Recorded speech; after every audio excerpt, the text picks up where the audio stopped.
out here. Hi, my name is Carlos. I travel, I tattoo, and I take it all in. One country at a time, one tattoo at a time. Travel is what inspires me. Tattooing is what guides me. This is how I interpret the world. This is the global canvas. What's up, everybody? Good to see you. I'm talking to you right now from the past. Everything you hear right now already happened. None of this is happening right now. Unless you're watching, in which case, thank you for tuning in. Today, we're going to do some fun stuff. You can see I have no paint mixed up on my palette right now, but I do have tape. And I also have a skewer, like you would use for, I guess technically like, this is a cuticle cleaning skewer, but something you would use for, oh no, you know what? Yep, I clipped this myself. This is used for shish kebab. There's a project that I was working on a while back that I never finished by any means. Where I was framing a mansion out of bamboo skewers and just clipping them, and I had them to scale. I had them measured out as 8-foot studs. I built my walls 16 inches on center. I had base plate, I had double top plates, I framed the doors with king studs, jack studs, everything, windows. I mean, it was awesome. But I never finished it. Maybe one day I'll get back into it, and I don't know how I could possibly include it in this type of stream, but if you want to see it, we can work on it. Today is pretty fun. Today I'm going to be using masking tape, and we're going to mask off from our center perspective line here this way, and we're going to create some cinder blocks. They'll be like 1 foot or like 12-inch like patio blocks, and what I'm going to do is mask off with the tape and then use the skewer to scratch in where those lines go. And then once I have those committed to the panel, then we can use paint, mix up some paint and paint some bricks. Never done this process before. We're gonna see how this goes. This is another exclusive Carlos trying to figure it out in front of people thing. So let's give it a shot. This tape that I have here, look how thin this is.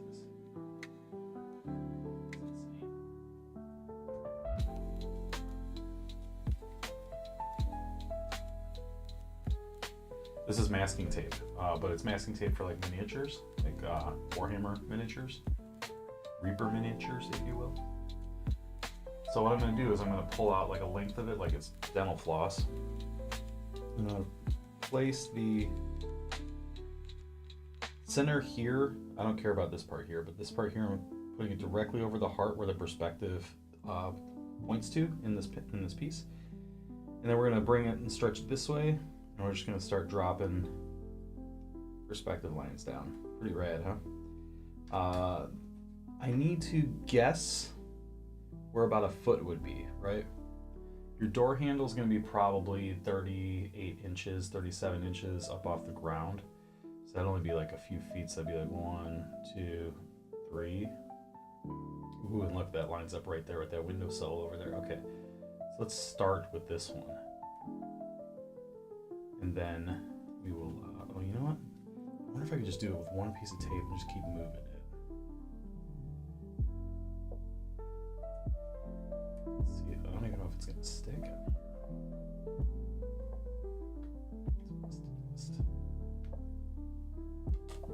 This is so thin, I can just pop it off with my finger, just snap it like that. Okay, so we'll start here. I'll put one perspective line for the brick in, and then we'll take it from there.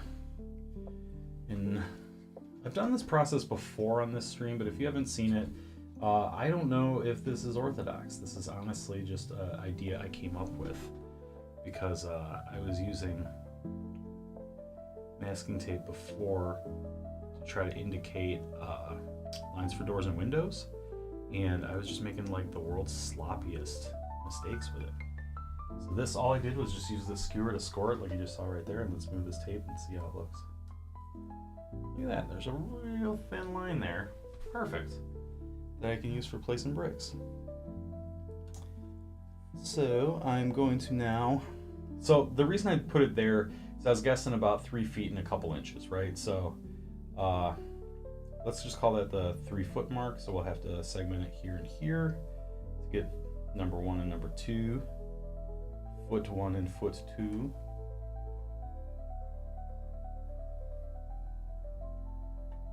Hope you guys are having a good weekend.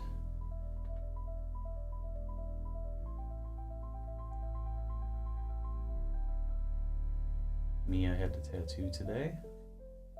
Had to, I say it like it's a difficult thing or something. It's my life.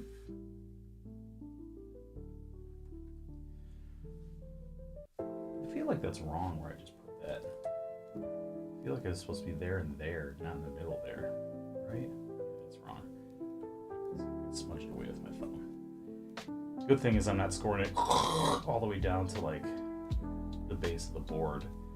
Getting a little edge indicated in there.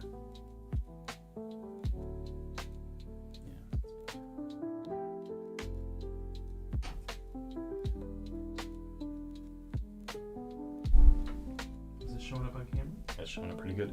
Last stream we did, my buddy Tyree popped in, and I haven't spoken with him in a while.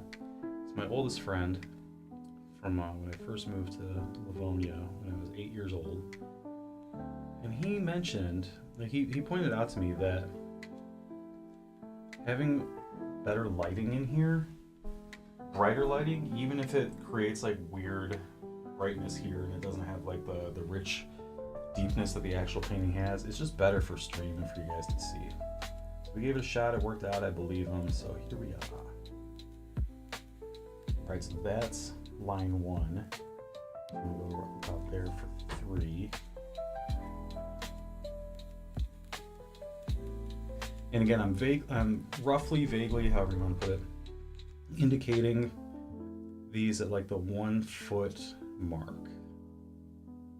They're 12-inch blocks.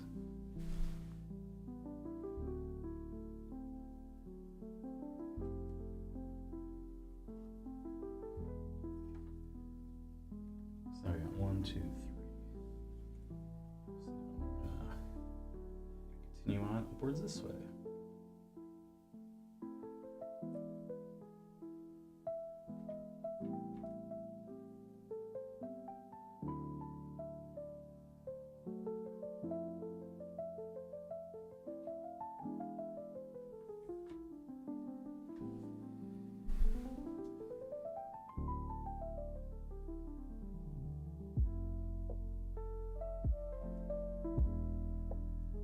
When I'm doing this etch, I'm getting a little bit lighter in my hand as I'm going this way because this is going to be mostly out of focus. I really just need to see the brick pattern from like here forward.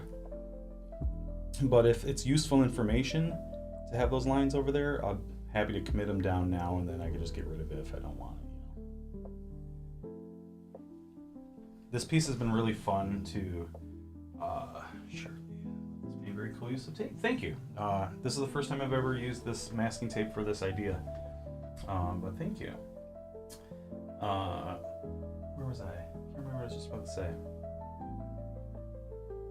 Oh, this painting's been pretty fun to work on because like 4 episodes now maybe we've been without a reference. So there's like, it's all just making up our own painting, you know? The universe of what's taking place in this alleyway with this ballerina that's rehearsing. I have a lot of cool ideas in my head, directions we can take this, things we can do with it, but yeah. I'm always trying to make things more complicated for myself. I don't mean that sarcastically, I mean that literally. I want this to be a challenge. And I want to be able to fail in front of people live. Only through failing live do we truly become free. So Shirley, I don't know when you tuned in, but basically what we're doing is we're drawing perspective lines from the center point where the perspective goes.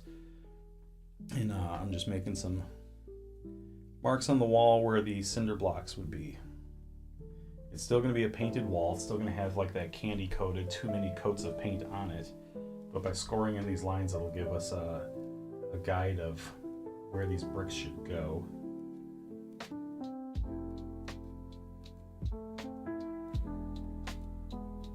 It'll make it a little bit more fun.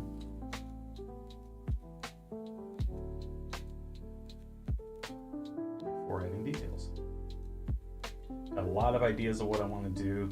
I don't know if it's going to be tonight. I honestly think that tonight's episode will be just working on this wall, getting this all figured out, this brick wall. But I definitely am looking forward to this section here because we're going to put I decided I'm going to make this a bar. And it's going to be like a hipster bar that you enter through the alley door. Like that's not the back door, that's how they use their front door, right? So back here eventually we'll have some cars zipping by at night and we'll open this door and head in there.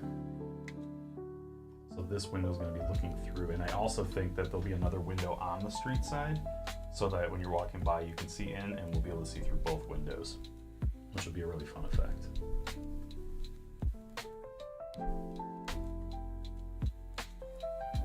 Okay, so I know it doesn't show up the absolute best on camera, but let me pull this up and show.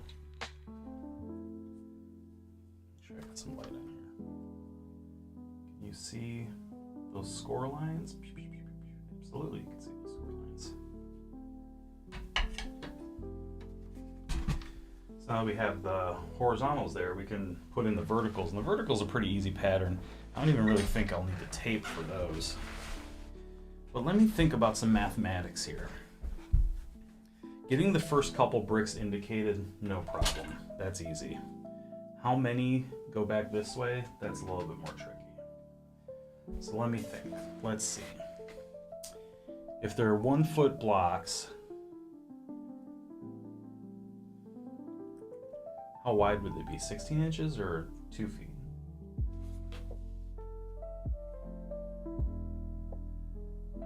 I feel like if it's a foot tall, that's kind of big for a cinder block though, isn't it? Is it not? Is that too tall? Did I make them too big?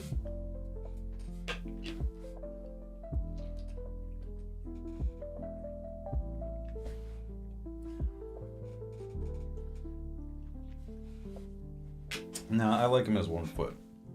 Let's keep them at 1 foot tall and 2 feet wide.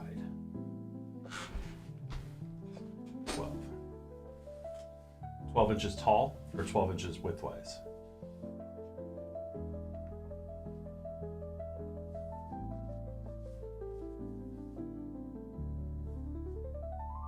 I know patio blocks are like 8 by 12 or something like that. They're definitely not 6 by 12. There's no way that they're 6 inches tall for a patio brick. I think they're more like 8 by 12. But if I do these lines here, then that gives me, if this measures by feet, then I have 1, 2, 3, 4, 5, 6, 7.5 is right there, and then this is the 8 foot mark. That makes a lot more sense to me. And then, because the door, the top of the door jamb, this is all going off of memory. I haven't been like researching this stuff. This is just guessing, right? But the door, I feel like 7'6" is the highest I would have, like the entrance for an industrial door, right? An industrial doorway is not gonna be 8 feet. And it, honestly, if I'm looking at this wall here, it might only be 7. Should we knock that down? If I do that, I'm gonna have to move this handle too. So it is 12 width for a cinder block, huh? And how tall should I make them?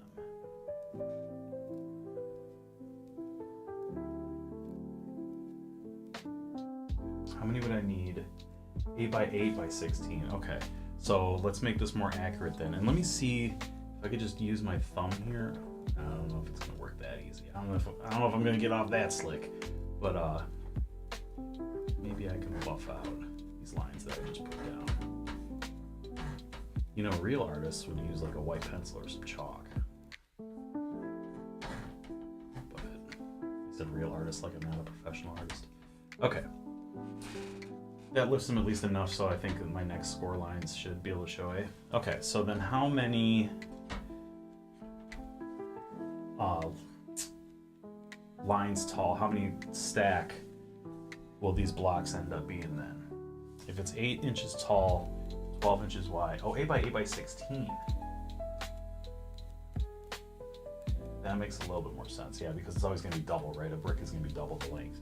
Okay, so 16 inches wide by 8 tall. That makes so much more sense now that I'm visualizing that like in front of myself. That sounds about right. So, break open my calculator. Let's see, if we have a door at 7 foot, that's gonna be 84 inches. 84 divided by 8 is going to be 10 and a half. So 10 and a half blocks just to get to the door line here. And that's only if that's 7 feet. 10 of them, so I need to find the middle ground. Let's just call it 10, just for the sake of our math here. So I gotta find the middle ground, and then I have to have 5 and 5. So let me get my little skewer out. And let's pretend like this door is at the 7 foot mark right here, right? So then the middle of it, wait, I need to chill out for a second. I'm messing up all my numbers here. If I need 10 and a half of them from this line, and we're just gonna call it 10, I just need to find the middle of this line, and then I need to have 5 below and 5 above, which should be pretty easy to measure, because I'll take that, segment it by 2, and then seg 2 and 2. 2, 3, 4, 5. Let me see. If I do there, if I call that middle and segment it there, it's going to give me 2, 3, 4, right, that'd be 6 of them.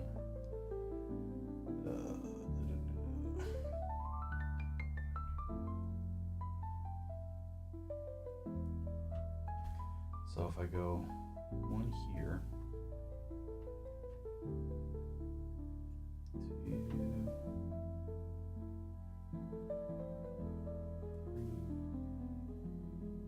4, take it a little bit higher, 4 or 5.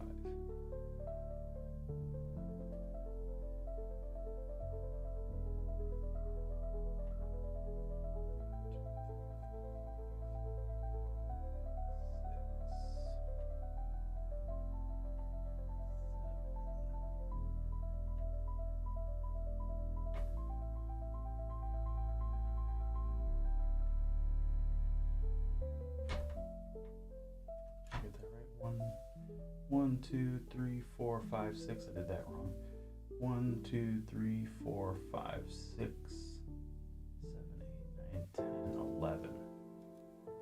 10 and a half was 7 foot.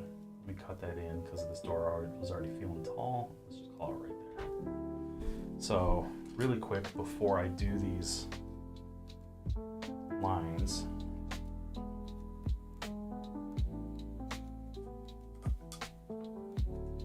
pour out paint because I was really focusing more on taping stuff tonight. Let me close that off right there.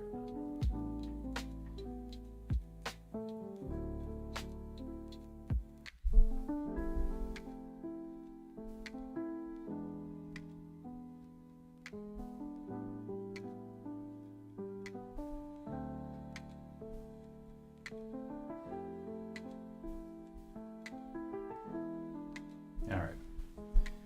Cheated it in a little bit, but we should be good now. So we should have 3, 4, 5, 6, 7, 9, 10 and a half.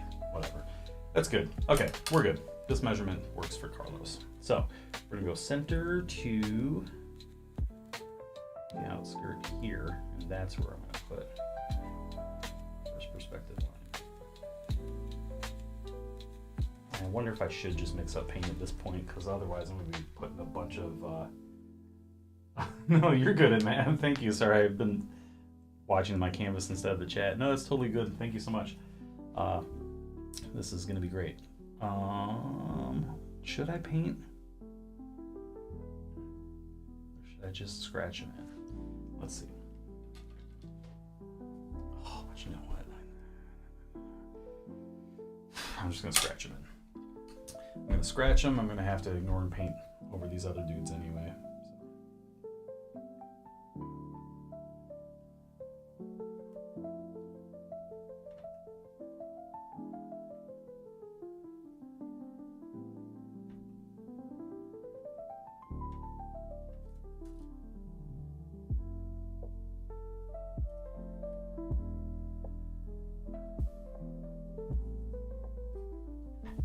I got these little dots that I notched in up here, and that's going to be easier to figure out which of these horizontal lines is actually the line we're looking for.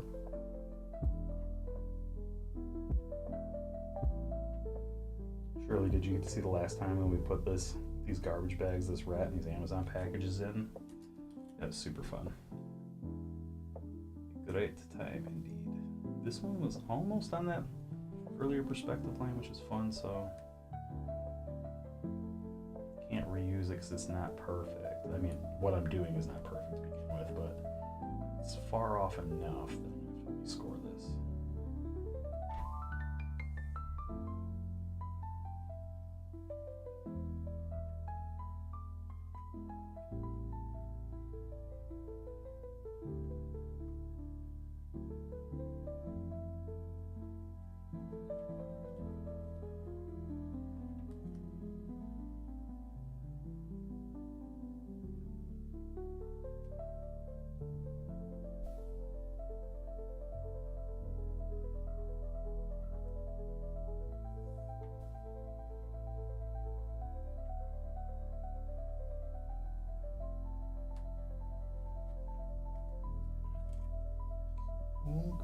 Cool.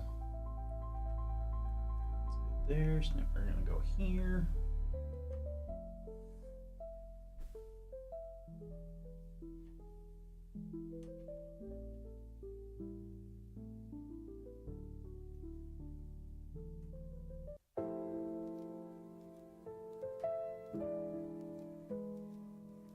And again, all we're doing with this is giving myself some guidelines, no pun intended, of course, to then paint off of.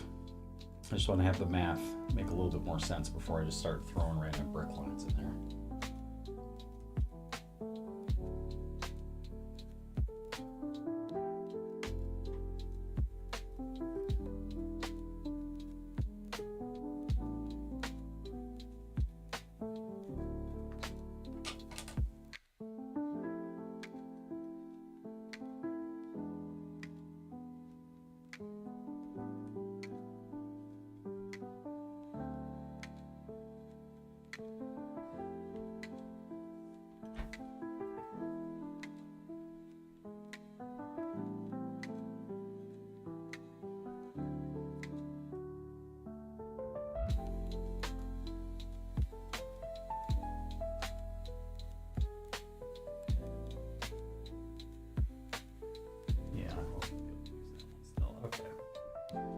Okay, so now I have, is this oil? Yes, this is oil, and we are on like our 16th episode, I think, but as far as layering goes, maybe third, fourth layer of pigment on this area.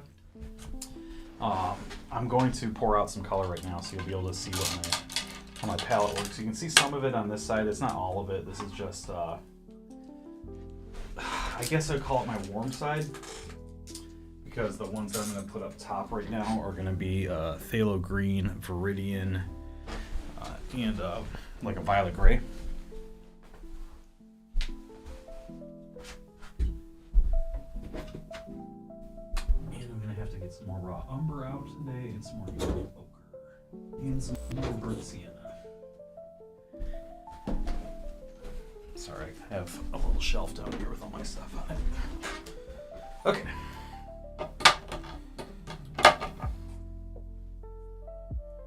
Green, which I never need that much. I always pour out too much paint, but that's fine. Who cares? Viridian. It's more of a chalky matte green, plum gray or violet gray, depending on the brand.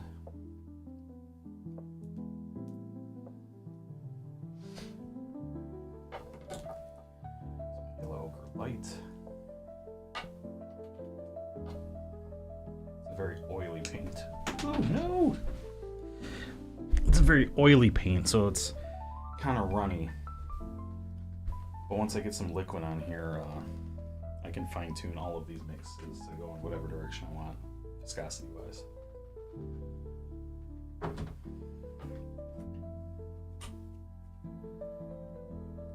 Sienna, raw umber.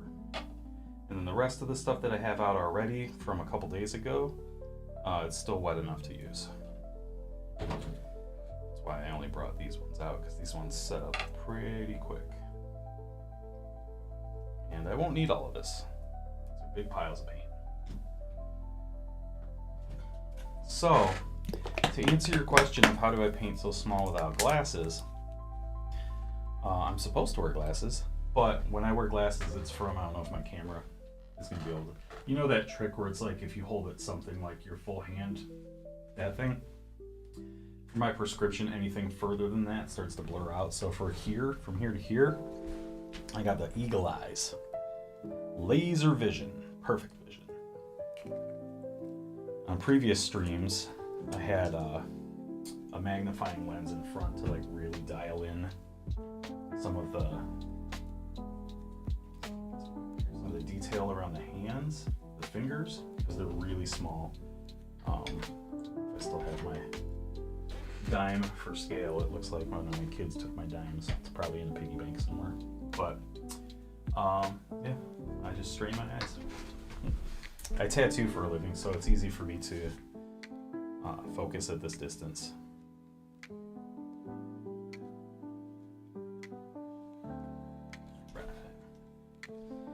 Good, we're good, we're good. Okay, so what I'm gonna do now, I want to find the highlight edge on the top of each of these layers of brick, right? It's gonna be a really shiny lacquery paint on the wall. So it'll be very reflective of the surrounding lights, and it might be so glossy that it even has like a bright white specular highlight. I'm not gonna go full white right now. I could, because I'm gonna be glazing over everything later anyway, but I'll start just with like close to like this Naples yellow type tone here at the brightest. But I'm gonna find some horizontal highlights this way, and then the vertical lines, I wanna be able to see like shadow lines, because our light is coming from this direction inwards. So we're seeing essentially her shadow side, if you will, and you can tell by these shadows on the ground here that the light is behind back here coming towards our camera.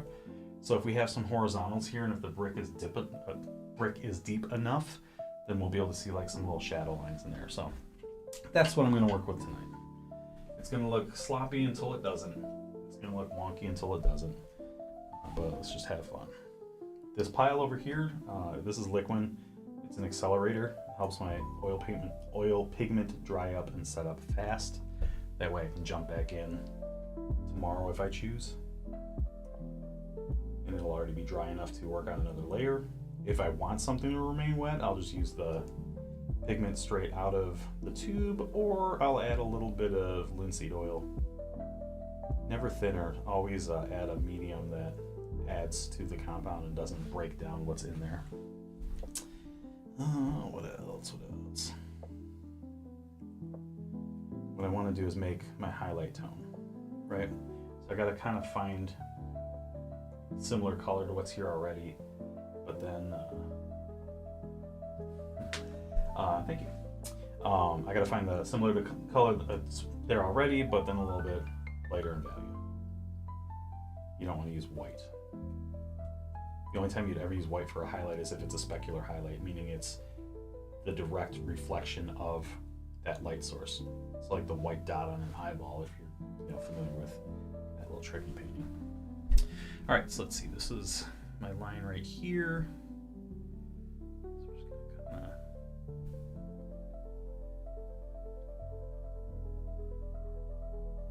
catch it a little bit here.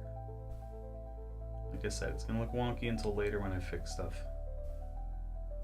Got a lot of push-pull method here, a lot of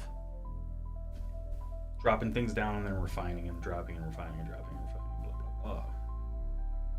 But also, I have some pretty big plans for this painting that I haven't mentioned yet on stream, and I'm gonna hold my secrets, play the cards close to the vest, if you will, until it's time for that particular painting session. And then I'm gonna blow some minds with the direction we're gonna take all this. So, having said that, this isn't too concerning that what we're doing right here is perfect the first time around, because everything in oil painting is always adjustable. That's the benefit of oil painting, in my opinion, over acrylic painting.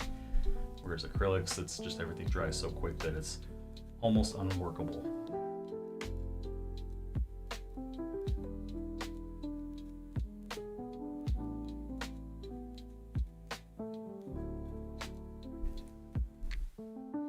And this idea of adding a brick texture to the wall, this just came in another stream, a couple streams back. Just trying to find ways to make this more difficult for myself, because I don't want this process to be easy. And I don't want, this is my first foray back into oil painting after years and years and years off. So I don't want to softball it, you know what I mean? I want to really make this tricky. My battery, it says I'm at that battery. How low is it? 100%, that's a low battery. I'm gonna put these horizontal lines in, then I'm gonna do a 3 to 5 minute intermission. I'm gonna grab a charger, plug this stuff in, and then we'll come back. You can stay in the stream, it's gonna stay right here. You'll just see my little intermission bumper and listen to some bossa nova music until I come back. It'll only be a minute.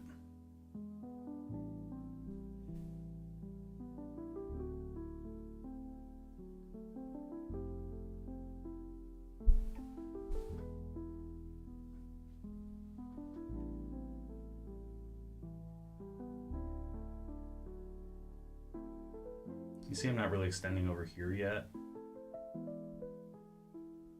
because it's going to be so far away from the camera and it's going to be more out of focus. I don't really need to worry about the details back there yet, and especially until I really figure out in the foreground here what my move is going to be, how I want to tune this stuff.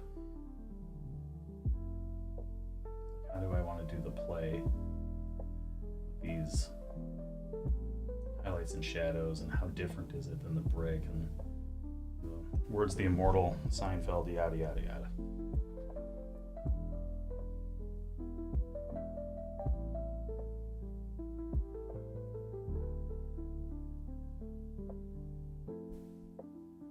I have some kind of like drippy rusty colors too.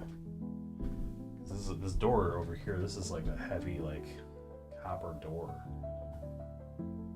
That's going to have some cool oxidation effects on it, so maybe we'll do some lingering stuff around here too.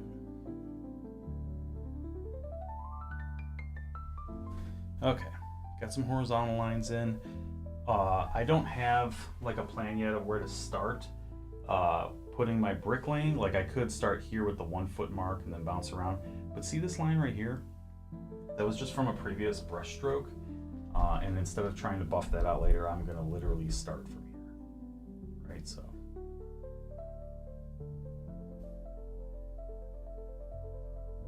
I'm just going to go every other, vertical,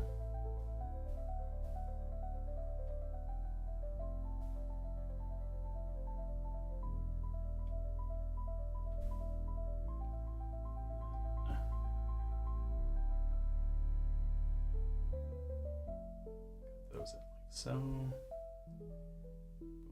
Boom, boom, boom, boom. Every other classic brick pattern. And then I'm going to throw us to commercial. I'll be back in just a moment after I get my charger set up, so we can continue enjoying painting. Okay. Oh, what is it? I love watching live streams. You can learn so much from other artists. I know, right? It's so exciting. And I'm so like perfectly fine being candid and open, and like I say all the time, failing in front of people. It makes it a lot more accessible, a lot more relatable. I'm going to step off for just a second. Sit tight. I'll be right back. Yeah.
There you go. Hello. Oh boy, I'm such a dork. Thank you. Thank you. You see, Algebra, what had happened was we were in the middle of streaming and I got a low battery indicator and I realized that my whole setup with the lights, everything, nothing was plugged into my battery backup. So I was like, uh-oh. So I threw it on mute, hit up the intermission, so I could toss up my green screen and I could run out, grab a charger and come back and do all that. And in the midst of doing all that, I forgot to unmute my mic. So, thank you. Hello, Party Cake. How are you? Got Algebra, we got Party Cake. Welcome, Shirley Linkuis. I'm saying that wrong because I say everything wrong. Welcome, Shirley, to the chat. We've been hanging out for, I don't know, 15 minutes or so. It's been pretty rad. Maybe even longer. Hard to say. All right, I'm going to try to find a good corner to start with, and then we're going to basically rinse, repeat the entire method.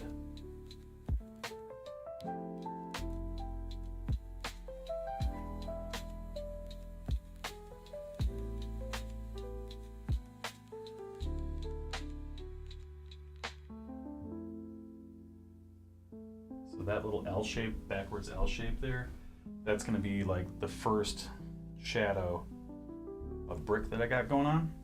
And I'm going to grab it and just keep repeating. Doing great, just got back from ballet again, so I'm tired. Well, you can always practice in an alleyway, not have to go all the way to ballet, I'm just saying. I have personally never done ballet. I love theater, I love musical theater. Briefly, before I dropped out of college, I did stagecraft and lighting and theatrical makeup. All back of house. I've never done front of house. And it's something that I would like to try one day. But at this point in my life, it's going to be like a community college theater type program, you know, something like that. Something where we're just learning for fun. I have no aims on becoming a famous actor. In 2013, my wife and I went on our honeymoon to New York City, and we saw Phantom of the Opera on Broadway. I've seen it a few times. And after the show was over, they were doing like a special engagement because there was like a fundraiser that they were working on. So after the show was over, they were like, meet us in the lobby, we'll take pictures, we're taking donations for whatever this cause was. And we get out to the lobby after the show is over, and we get to meet a decent amount of the cast and the supporting like cast. I don't know what else to call them, but no Christine, no Phantom. But we got to meet the actor that played Raoul. We got to meet some people in orchestra, and then a lot of the backup dancers. And I was speaking with the actor that played Raoul, and I was like, and I look how I look, right? 5'10", 200 pounds, just a little guy, a little ball of dough.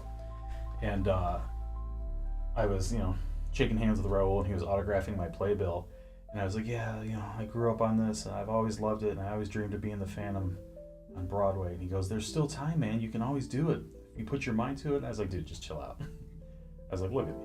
I'm not going to be the Phantom. If anything, I'll be one of the managers. But I'm short and tubby. I'm not going to be the Phantom. I'm fine with that.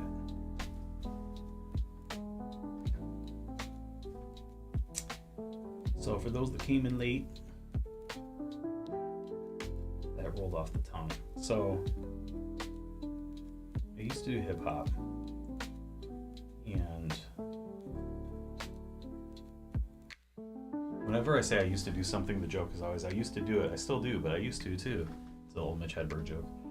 But I used to do hip hop, but I don't anymore. For sure don't do it. But I had a song a long time ago. There's a lyric that said, for those that came in late.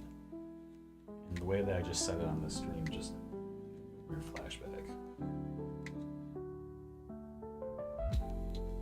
For those that came in late, I painted a portrait of myself as a Satanist or atheist.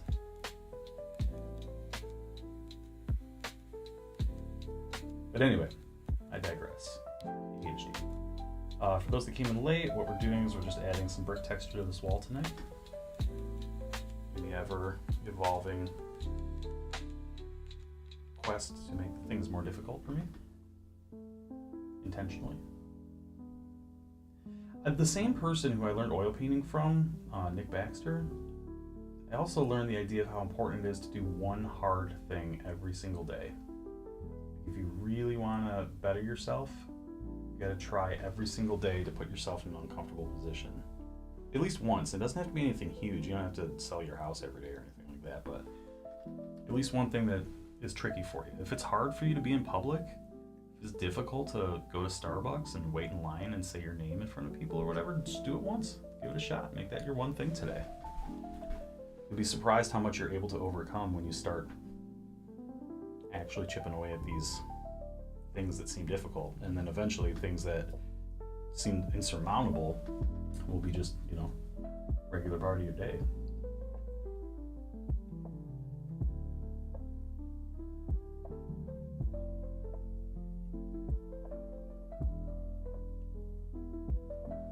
Algebra and party cake. I'm surprised we don't have cadet in here.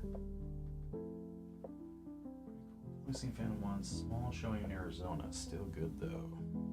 I do love Phantom. I've seen it in Detroit at the Masonic Temple. I've seen it at the Pantages 2 times, I believe. Or maybe I saw it in Broadway 2 times. Either way, I know I've seen it a number of times. Which is like, when you say like, oh yeah, I love the theater, and people are like, oh cool, what do you like? If you just start with Phantom of the Opera, they're gonna be like, get out of my face. But it's something I've loved my whole life. I first fell in love because my dad was a radio DJ, and he would get gifted like promotional albums all the time, CDs, and before that like 8 tracks or whatever. But he would get the stuff all the time, and he had a couple of Phantom discs. They were just always laying around the house, and I think that's where I was first able to just listen to it if I felt like it. And then I started memorizing all the beats. It was the Michael Crawford Phantom, the original cast, Andrew Lloyd Webber original cast, Michael Crawford, and who was Christine? You guys try to beat me to it. I'm gonna see if I can answer it. Christine was Sarah Brightman.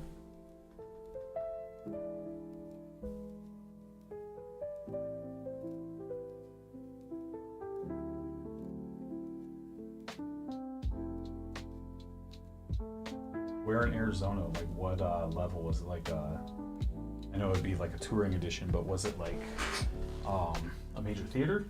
Was it like an opera house thing, or was it like a smaller community production? What you got?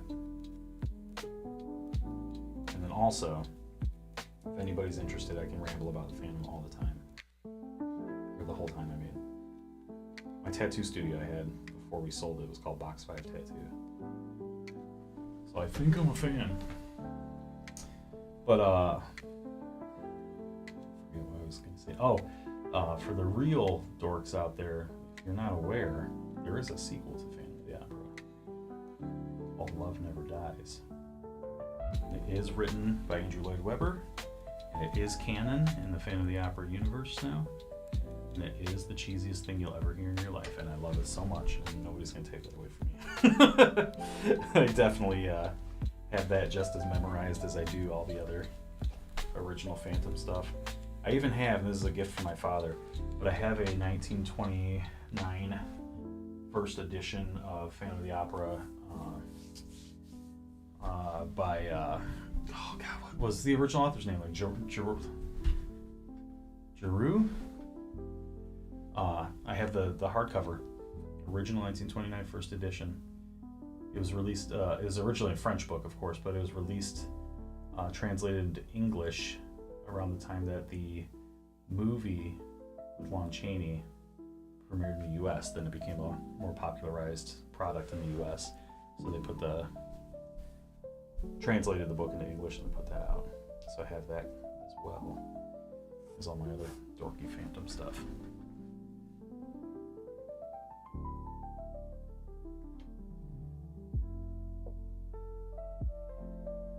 So now we were talking earlier about like how am I gonna figure out the mathematics of how many bricks go back in this direction, and I didn't work out any math on this. I'm just kind of glancing at it and putting lines where they feel right, and that could be the world's dumbest way to go about measuring out something that's so mathematically obviously right or wrong when you look at it, but here we are. I don't know what else to tell you.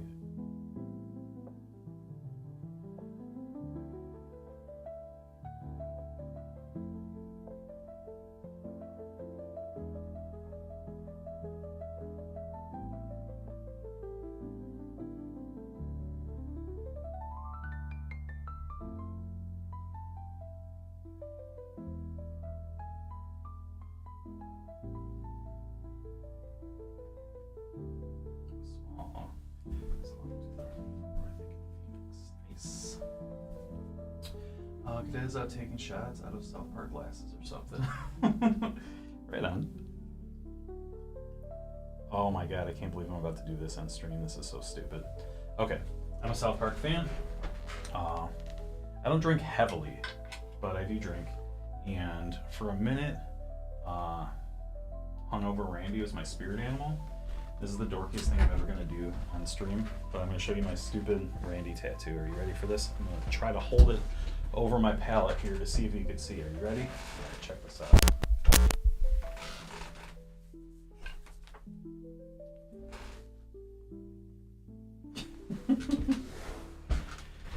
Oh, that's when Randy was trying to become part of a fraternity he had no business joining. He was hungover. And I remember at that time identifying with a hungover dad as my own personal spirit animal.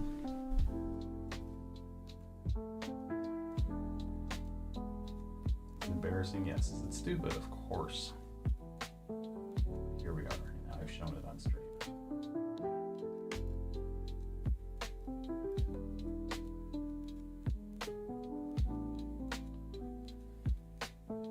So because it disappears into shadow here, but I still have like this light amount of scratch, I'm going to do a lighter highlight for the vertical in here, even though the verticals are technically going to be like my shadow.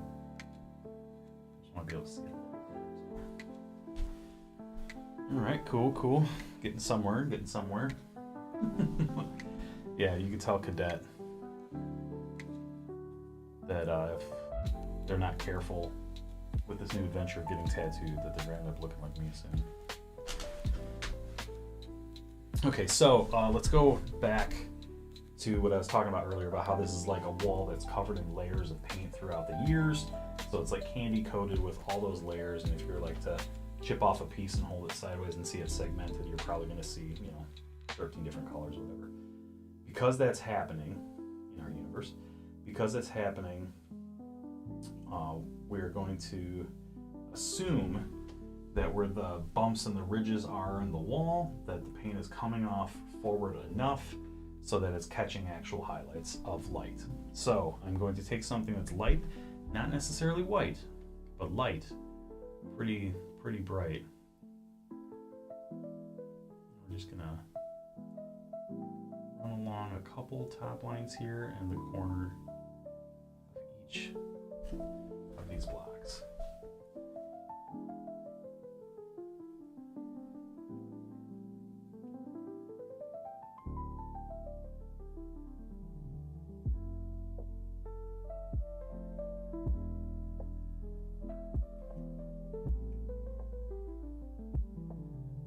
Check chat in just a second. I saw something about Craig and the word South Park, so I can't wait to see what you have to share. South Park time. That's real news, Craig, because of Craig. Because of Craig from South Park, huh? Thank you, Shirley. Appreciate it. Isn't it kind of cool where you get to see like the process, right? I mean, you paint, so you understand, but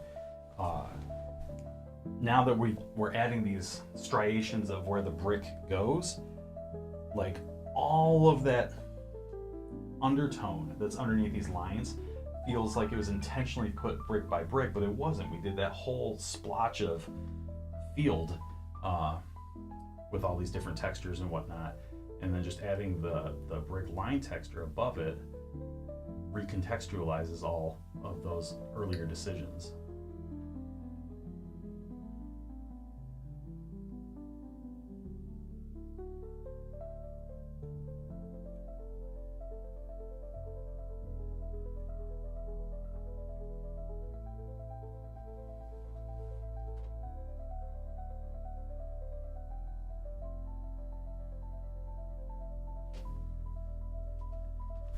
I love that the first thing that happened is you told me that my mic was muted, because it's happened so many times. I know you guys have been following. If you've been following the streams, I do it constantly. I will just never learn my lesson of making sure to unmute myself when I come back from a break.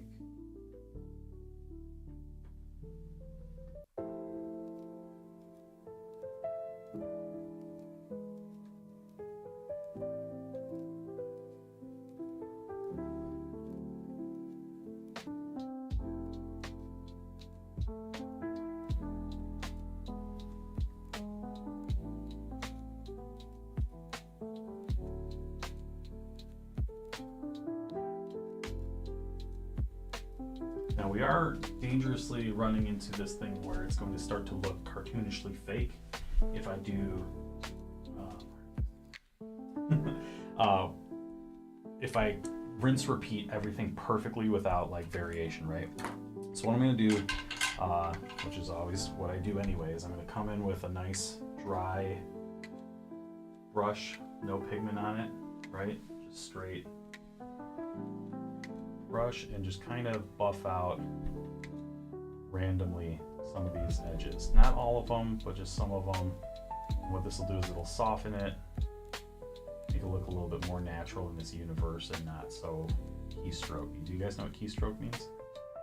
Keystroke is like at the very end of a painting, you're going to put a few individual strokes just to pick up light in the actual environment that the viewer is looking in, to pop things forward, or to draw the eye around. But if you go too ham in your actual painting and use too many keystrokes, you're not going to really be able to pull off any kind of photographic trickery, because everything's going to be like in front of your face, right? Like this light tone here, that's not working for me at all. This one looks great.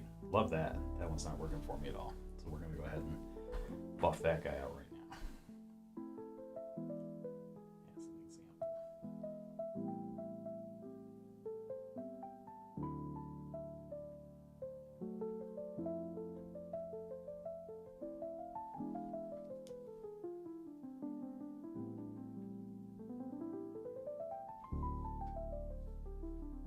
You can go back in and drop that.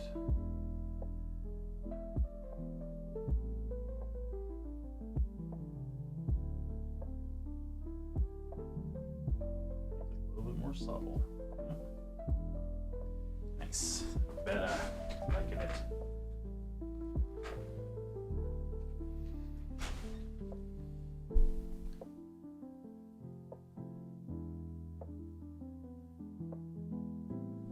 You guys video gaming at all? Are you playing anything lately?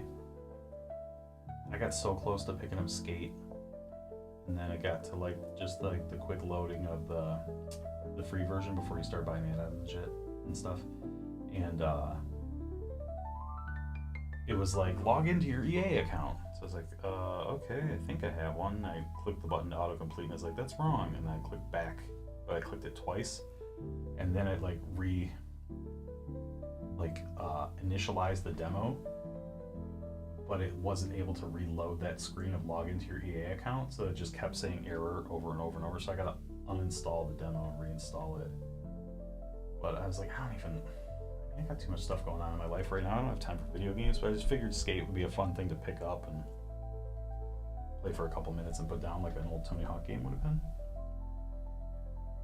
Right now, the only game I have that I play on a regular basis is Halo, but that's just because well, it's not just because I grew up on Halo and I love Halo, but only reason I play it these days is because my younger brother works on that game. I'm not just trying to brag about how cool my family is. This is just information.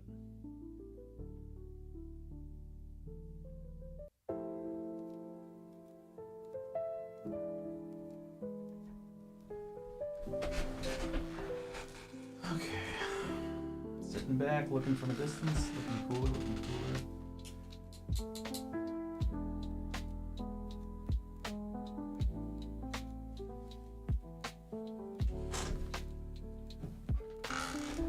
I was so nervous to play Skate because I remember hearing that they're like some of the most difficult games, like definitely the most difficult of any of the like skating games, whereas Tony Hawk was a lot more like an arcade type thing.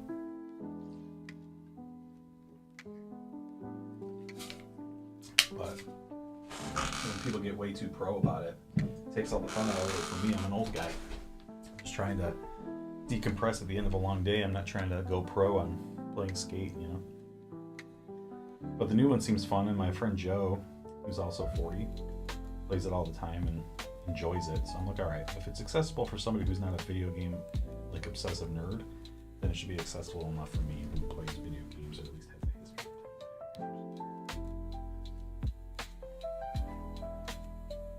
Stepping out for just a second, I'm gonna work on a little bit of the edge of this Amazon package while we figure out what the next move for our brick wall is going to be. There's just like a little wobble in here where it's like straight line, straight line, straight line, and it cuts in, and I don't like that. And I'm looking at it, and it's bugging me, so I'm going to straighten that out right now.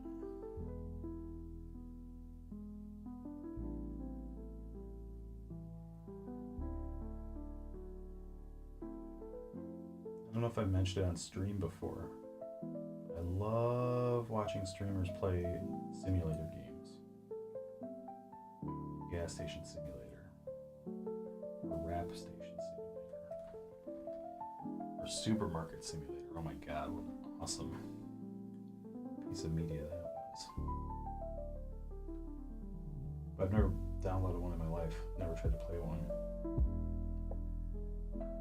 I feel like the learning curve of getting the controls down, getting the pacing down, and like all that when it comes to a sim game,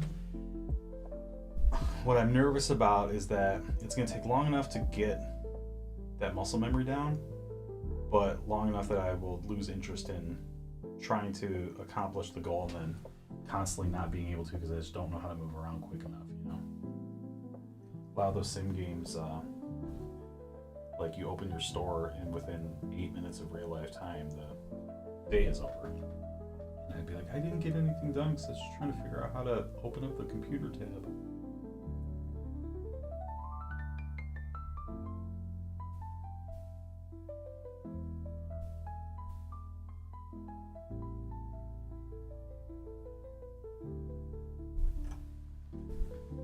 That feels better.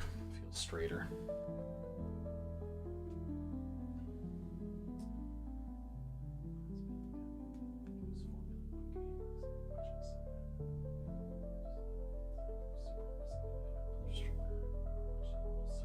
Who is the streamer that you watch?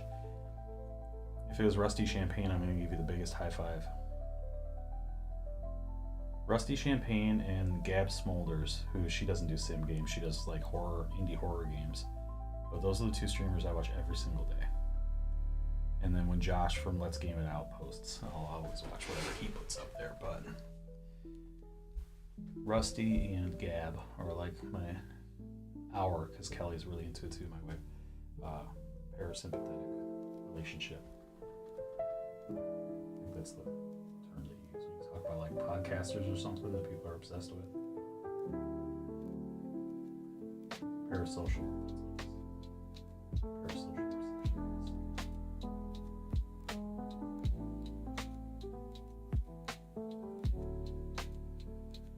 I'm going to texturize some of this brick that's closer to the camera. I'm not texturizing anything beyond that level. I don't want to mess with depth of field effects. When things move backwards in space, you lose a lot of definition. When things move into shadows, specifically, you lose texture almost entirely.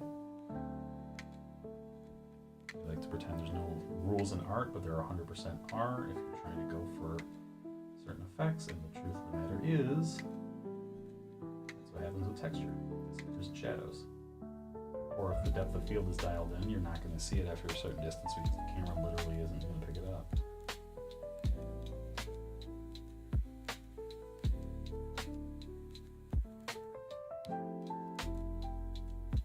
There are low-tech ways of doing this, but I'm just having fun on the stream, so I'm just gonna poke these in. There's much faster ways, like taking, I'll show you. This is a quasi-instructional series, right? I need to show you guys some stuff on how to get away with the tricks of the trade. All right, so this is what I'm gonna do. Oh, let's see. Okay, interesting. Okay, sorry I keep punching my mic over here and probably blowing your ears out. I keep my mic on the floor so I don't have to have it in my face and interrupt, because I already have cameras like right in front of my face and everything. But every once in a while when I go to grab brushes or paint, I just smack the mic. Okay, so I got this big giant mop brush right here. And you can see that it kinda, let's get this to focus on it. Even though it's soft the way a soft blending brush would be. Shoot, where'd you go? I mean, here's a good example. It's not the one I was looking for, but like this is a nice mop brush that's got like good softness to it. But you can see how uniform and round and tight that is. Whereas this one, the bristles are like fanned out just a little bit. If I take this and go straight down like a jackhammer and punch onto the top of the paint that's on my palette here, it'll pick up a little bit of it, except just a little bit.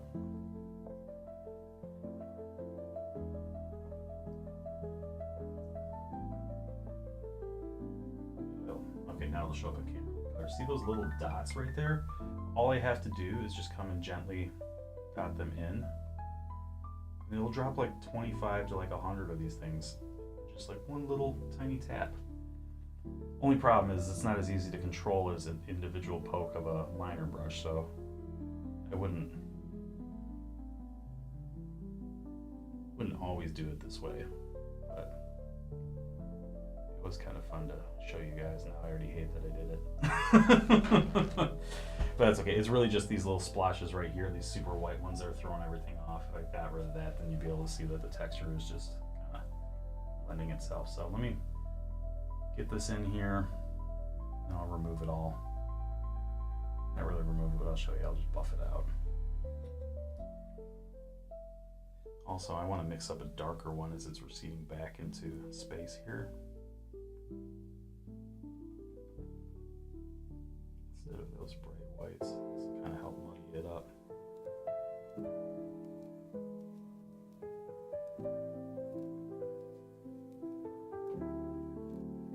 Like I was saying, we're gonna lose the texture as it moves back this way.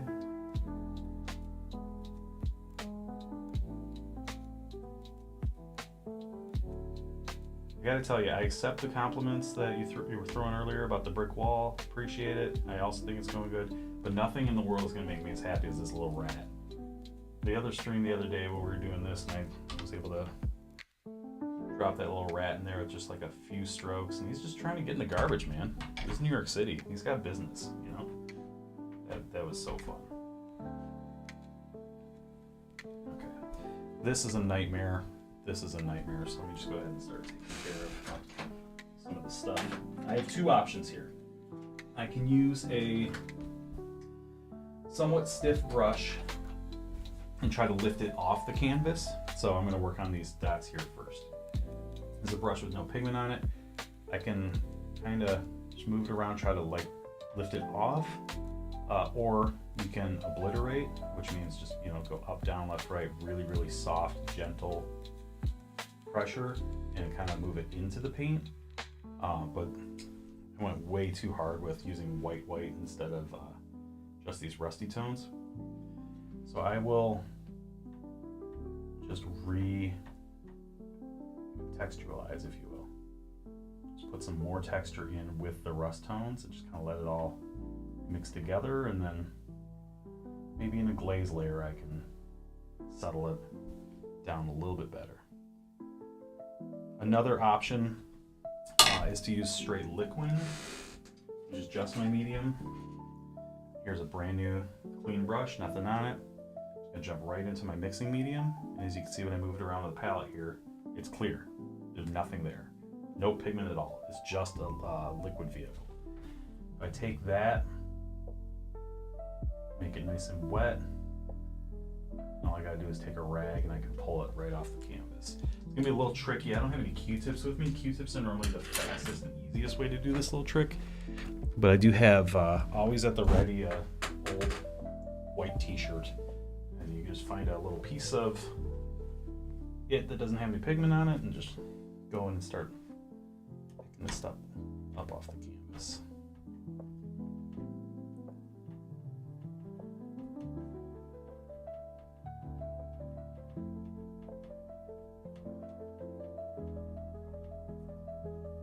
And if you do too much, just move it over and you get a nice fresh piece again.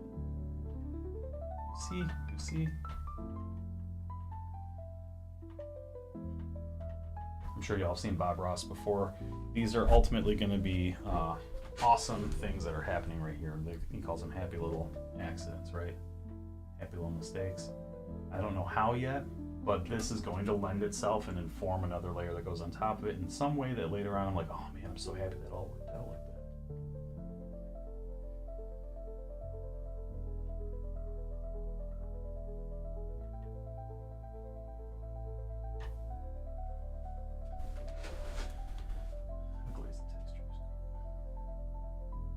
You only paint mini? No. Let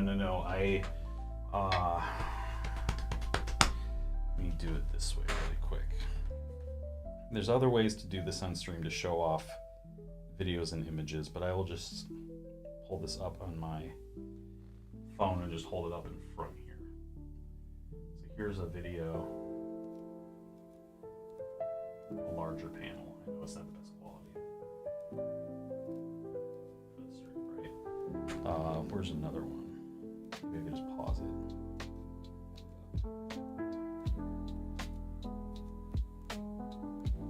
Alright, so yeah, here's another one, right? We do it like this. Does that help? Focus better?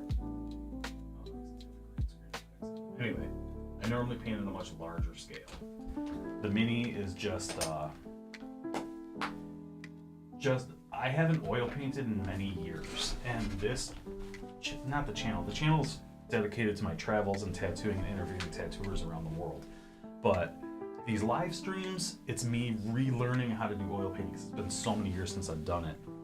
And I think it's important to be able to be realists about ourselves and our skill sets and where we're at, and I have no embarrassment and no ego in saying that I was a really good oil painter. I just gave it up for mental health reasons. I wasn't enjoying what I was doing anymore, and I had to take a break, and that break or that sabbatical or whatever turned out to be like 4 or 5 years, something like that. I honestly don't remember how long it's been. It's been a long time.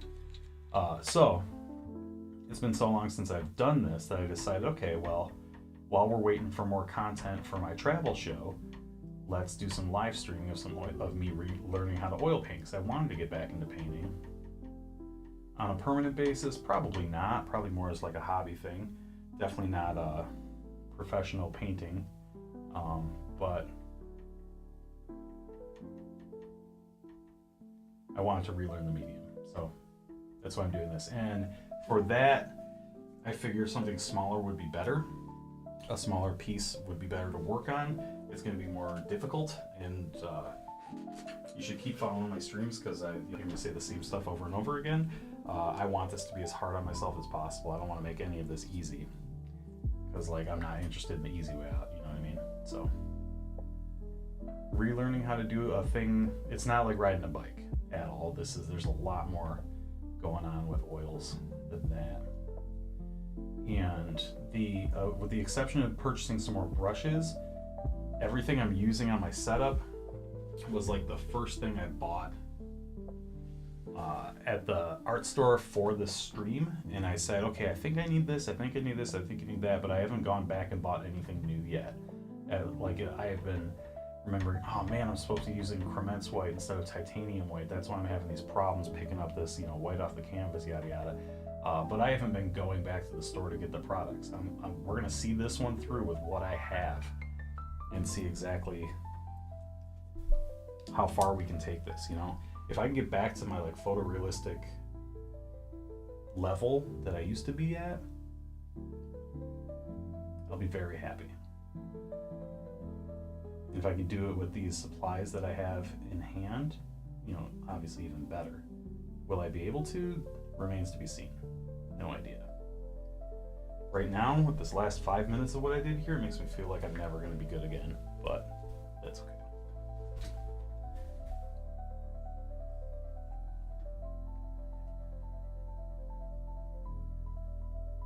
And now that I've been doing these streams and we got like 16 episodes in, I honestly just do it so I can hang out and talk to people.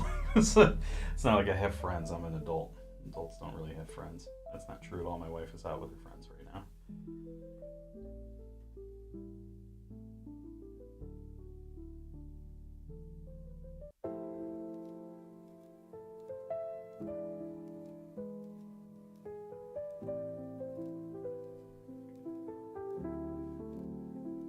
Appreciate the kind words though.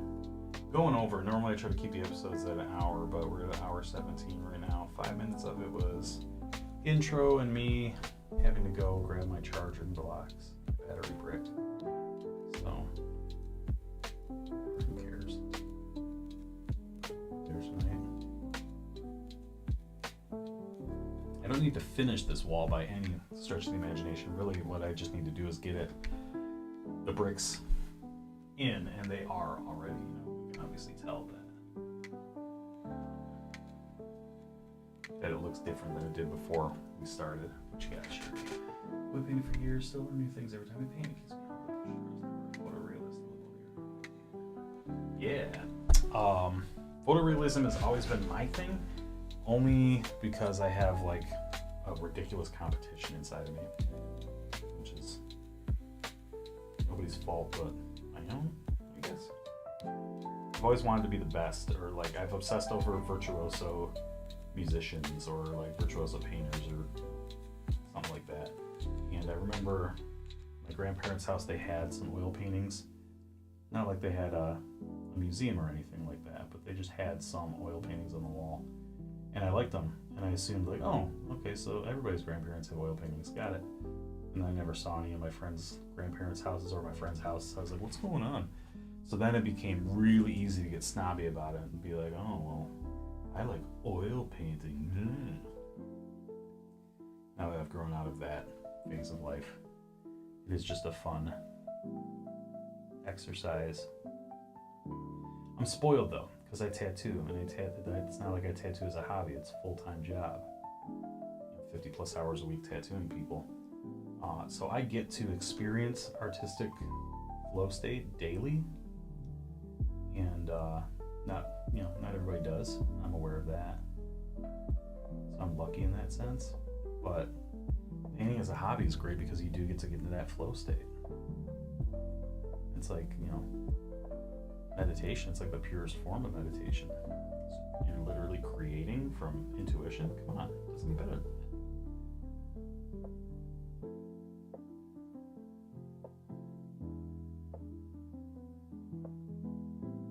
It's impossible to get like fully into flow while I'm hanging out doing these streams, but that's perfectly fine. I don't mind that sacrifice. But like, I'll be like slack-jawed, like, and just like lost in thought, not even really paying attention. Or I'll be watching the Wings game, you know what I mean? Put my phone away, it looked like they were about to win. I could be wrong.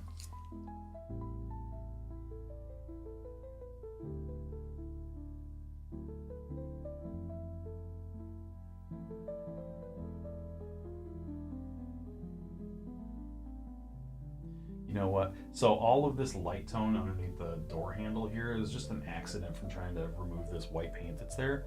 But now that it's starting to lighten up a little bit underneath there, it makes me think that I can use it strategically somehow. So what I'm going to attempt is the operative here. I'm going to try to put like some green, like oxidizing effects, like from the rust. Let's see if I can make that happen. And because I have that lighter tone right there, it's going to be easier for me to, pull these brush strokes through. So let's see.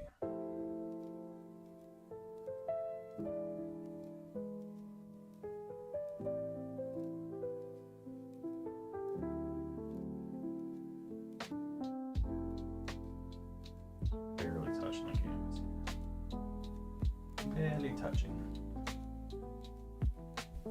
And I'll take this blender.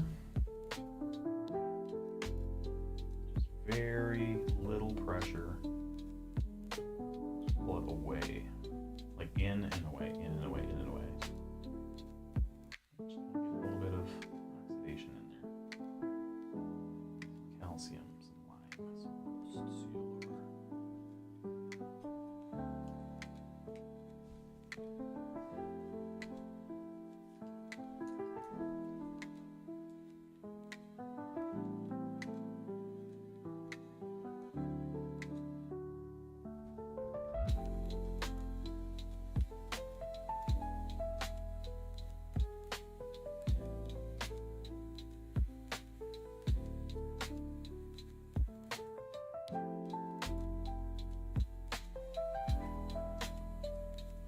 As far as inspiration goes for realism, larger scale realism, I like William Adolph Bouguereau.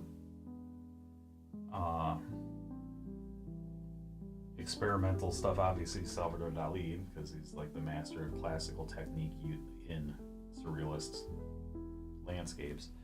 But for this like smaller stuff, I really like Jan van Eyck. He's like mid 1400s, and he could have these paintings that are smaller than this that are like so tightly put together, you know. But I'm sure he was also not streaming. I'm gonna stop apologizing for that part of it, but I'm sure he had like a lot of time, a lot of patience that we don't exude these days, you know, to put towards it. And he's, you know, probably just a better painter than I am. But either way, he's my inspiration for this small stuff. And as this starts to move on, in the subsequent layers that I have planned here, I don't have anything planned on paper, it's just in my imagination of what I want to do. As things move on, we're going to get into some territory that he could never imagine, because literally the technology didn't exist. Oh man, I don't want to spoil anything yet. Either way, let me just put it this way. There's going to be things happening in this alleyway that could not have happened in the 1400s, and I'm going to have to do effects in my painting that he never could have. So I'll be able to go to the Detroit Institute of Arts, get up close and study some of his brush strokes and his techniques.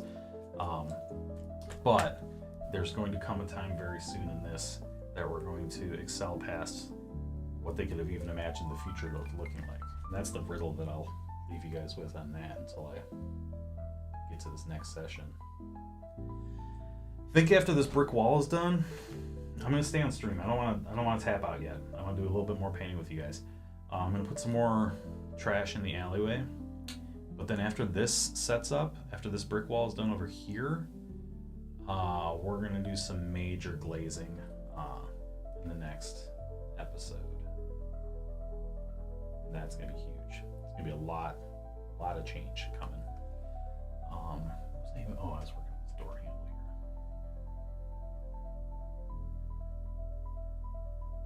Did you guys watch the Ed Gein series?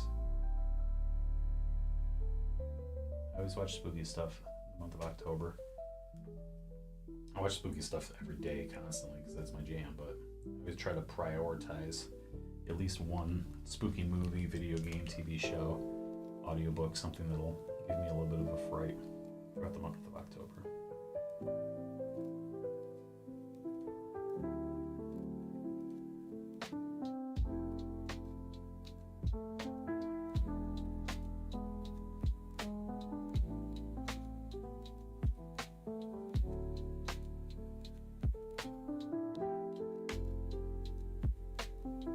Right now I'm just using a liner brush. I had no plans on doing any detail work, but I was just holding this from earlier from when I mixed up that liquid to try to lift up some of that white. And I was like, I wonder if there's any line details I can do right now. As a character artist for 10 years, that's cool. Mostly worked in airbrush outside of my work with oils. I recently started doing realistic portraits. Bouguereau is awesome, right? I've talked about this on stream before, but my favorite thing about Bouguereau is the softness of what he paints, the softness of his characters, his use of light, obviously, master of the technique, right? Well, he was criticized in his time for, as he says, quote, using the badger brush too often. And I was like, what even is the badger brush? So I had to look into it. And it's a very simple answer that required too much Googling to find the most basic of answers. It's just one of these guys, right? And by badger brush, like what his contemporaries were complaining about is like this area over here. If I wanted to get rid of a lot of this texture, you just take this soft brush with very little pressure and just kind of buff up and down, left and right, and it'll like remove texture, right? And it'll softly blend things into each other. I love doing that. It's one of my favorite parts of oil painting, is blending stuff softly into each other. However, Boogaroo, the master that he was able to literally just use a round and just change the pigment on his palette as he went, and then just blend stroke into stroke into stroke into stroke, and never had to use it. So he claimed in his diary. He never used the badger brush. I had a dream of doing a Boogaroo painting that was like, there's a classic piece he did that's like a Madonna, and she's given like a little quiet like whisper. She's kind of just sitting like this, like, and I always wanted to repaint that, but have her holding like a pregnancy test or something. Oh, don't tell them. Trying to get in the spooky feel as well. Terrifier movies, or what I've been watching recently. Tell me why Terrifier 2 and 3. I watched Terrifier 1, and I said, it's one of these. Okay, it's hyper gore for gore fans. Cool. And then I didn't go any further than that. But I hear so many people raving constantly about them that I know that there's something to it. So tell me what it is. What is there? What am I missing out on? Not denying it. I'm not saying that it doesn't have its place. I just don't know what happens in 2 or 3 that changes the series up enough to make it essentially as classic as like a Freddy or a Jason at this point. Because clearly Art the Clown is here to stay. You don't get that many tattoos out there if people aren't into the IP. I think I'm gonna cheat this next part, and I'm gonna use some tape, because I really want to work on the line of the door jamb hitting, like separating from the brick wall, because it's all getting muddied into one big mess right now. But I really don't feel confident enough in just pulling a brush stroke to get that straight of a vertical line. So I'm going to drop a piece of masking tape on. Don't tell anybody.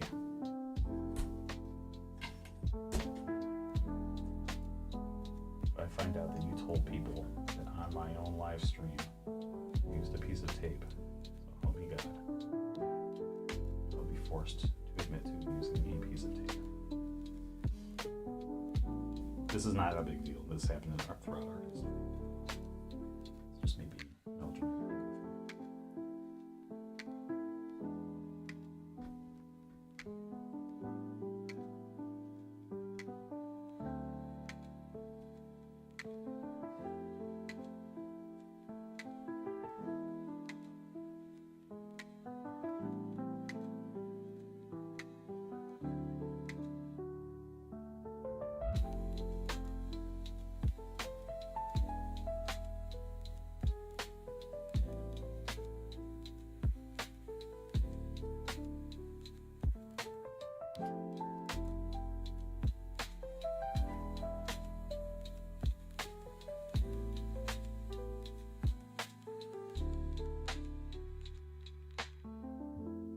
I feel like I'm pinstriping a car when I do this, because I like have like my ring finger on the edge of the panel, and I'm just trying to pull straight. It's gonna look like butt when I peel this tape off. I already know it. I've seen 1, 2 so far, but honestly I'm not actually where it's popular. I totally dig it now, but that's just because I like slasher movies.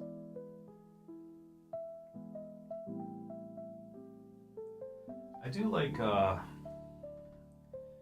don't know, man. I'm so old, right? I'm not like 100, but I've gone through all my phases, and I remember when I was 19, I really like exploitative gore. And I remember one of my favorite death scenes was in Lucille Fulci's Zombie. There's a scene where this chick is running away from a zombie. She runs into like a little shack with a wooden door and slams the door. And then she is trying to listen for, is the zombie coming type thing. She gets close to the wooden door and the hand punches through the door and a bunch of wood shards stick out. And he grabs her and slowly starts pulling her closer and closer to the wood shards on the door. And then they get like a really close up on her eyeball and they just yank it right in. And I remember that was the dopest thing in the world. I was like, yeah. But then I watched Terrifier 1 and I was like, am I getting queasy watching this? What is this feeling? So I don't know if I got the stomach for it anymore. Things change when you get older.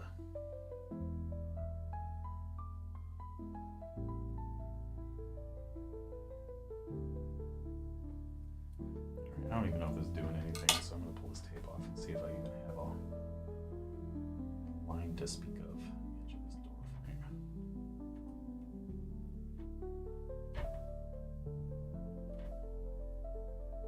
Yeah, there's a little bit. You can see it down here better than up here, but there's a little indication there. Now I got something to work with.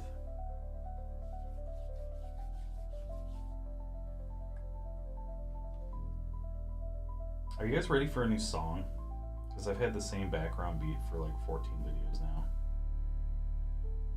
It's a little piano lo-fi. If you're over it, you have millions of choices.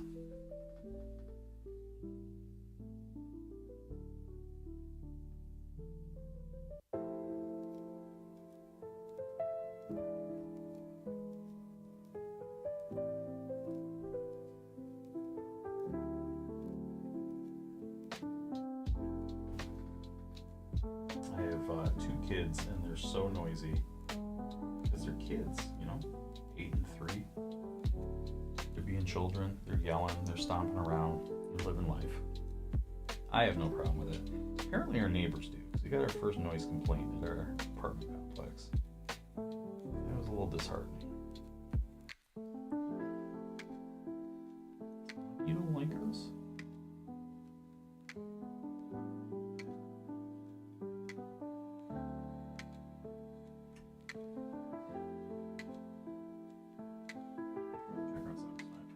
Okay, cool.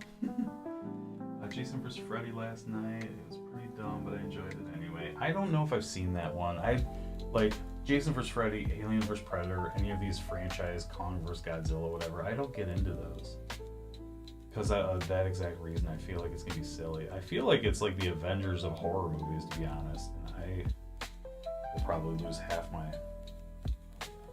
YouTube followers if I say this out loud, but I'm not really into like ensemble superhero stuff.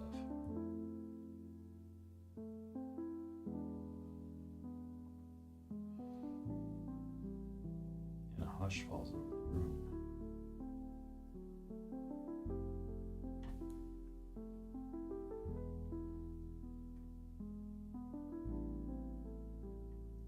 Alright, let's think as a team here. What should this door jam look like, right? If it's in an alley, it's an industrial door.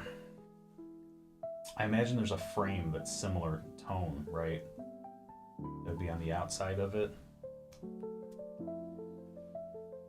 Oh, and it seems like a nightmare and a tall order to try to pull this door over even further. But that's really my only option because it's already so far at the edge of the canvas that you can barely even tell that there's a door over here.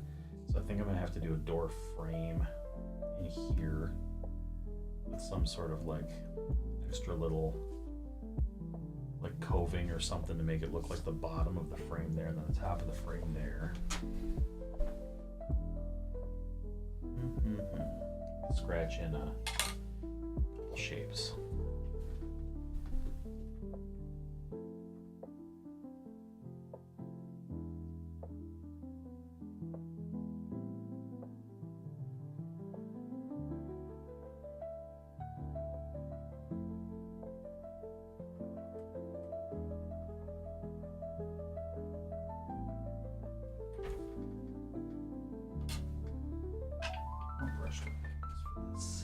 I want to use a round, something I can get a nice taper with. Use this guy. Background sounds fine. Need glasses.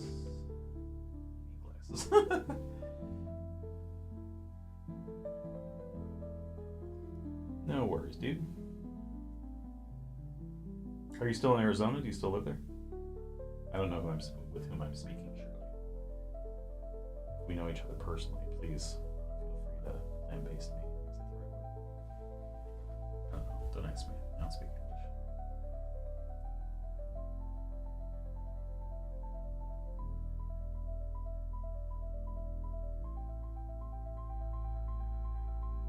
I was talking the other day about how fortunate I am in my endeavors, be it music, tattooing, on these streams and whatnot. I pretty much know everybody I get to interact with. You know, I don't have many strangers in my periphery because I'm not famous enough to have such a thing. So almost everybody that I interact with is like, oh yeah, I know you, duh, from, different part of life. But if we're indeed meeting each other and learning about each other right now, just from YouTube, the boundary has been crossed, a threshold has been met. And good one.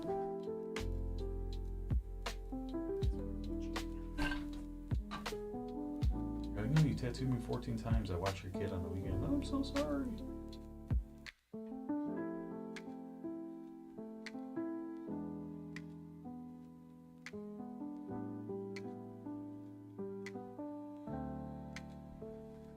This is good. I like this little metal door jam trick.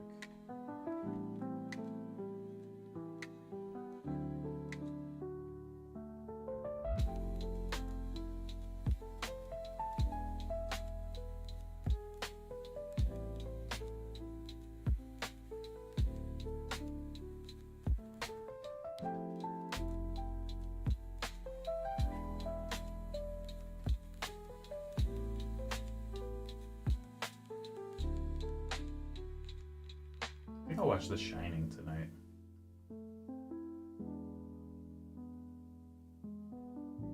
I watch it at least once a week. I think I'll watch that tonight.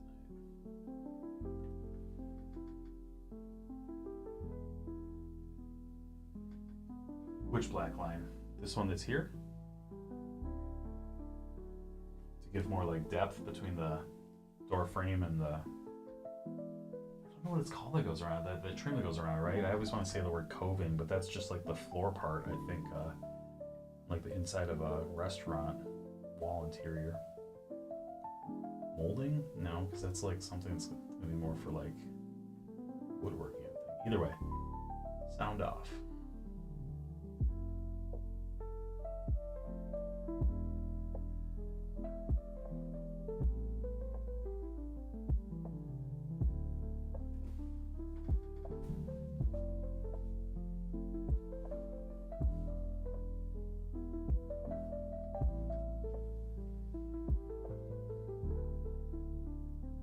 If this is the black line that you're talking about right here, it does need to be like reintroduced up here. It's basically non-existent.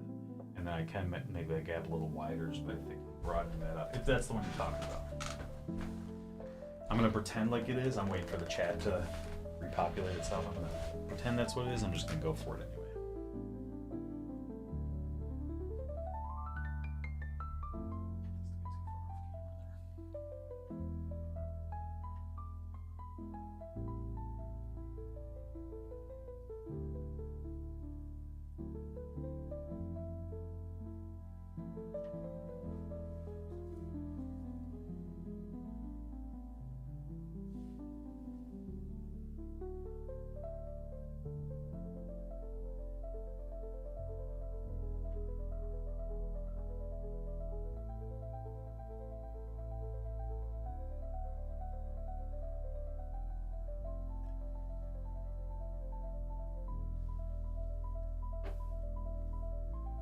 Oh, cool. What part of Texas? New Mexico. Albuquerque? Like by Mark Maron? Or Walter White? I did my hip hop project. I did a tour and I was in Farmington, New Mexico, and Albuquerque. Yeah, I didn't do any stops in Texas, though I have been to Austin a few times. And I've been to Vegas a couple times. You know how the universe tries to reward you by giving you a little bit of success right off the bat? First time I ever put $20 in a slot machine, it was the Monty Python slot machine. And I was like, yeah, I like Monty Python. I don't do gambling, but let's see what this is all about. I put a $20 bill in it, it spit 140 out, and I was like, all right, I'm done. Beginner's luck, worked out, let's go. And then some years passed. And I hadn't gone to the casino because I don't do that, because I don't want to lose money, right? And my wife and I, we had a long layover at the airport, so we just like went to check out the strip, which is probably by design, right? And there's a guy there that was playing roulette, and he was like getting us to help him pick numbers for roulette, and it felt so like exhilarating, you know, because we were like making decisions with somebody else's money. But really, if you're the type to play roulette and just play random numbers, it doesn't matter. There's no risk in, you know, picking a number. It's all random. But it felt really fun hanging out with this guy and watching him play and helping him pick numbers. We started to pick up on how the game worked, and we're like, all right, let's play ourselves. So I think we got like $80 out, and within 3 throws, we were at like $420, and we were like, let's leave, because we are going to lose this money. And it's just more of that beginner's luck. And ended up paying for all the Uber rides that we amassed when we were in LA on that trip. So, even more evidence of the universe balancing itself out, right?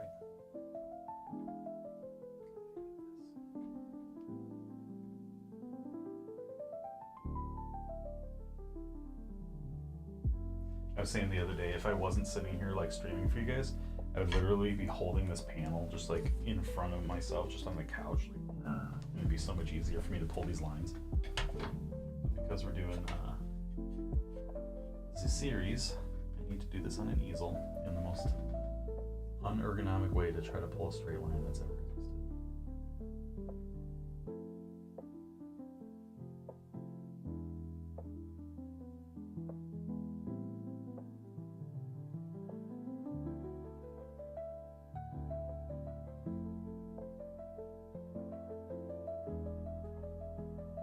Watched Arachnophobia today, that was fun.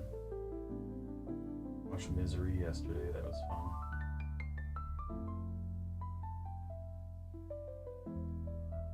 I'm not the world's biggest Stephen King fan, but I've read a decent amount. I've seen all the movies that are available, you know.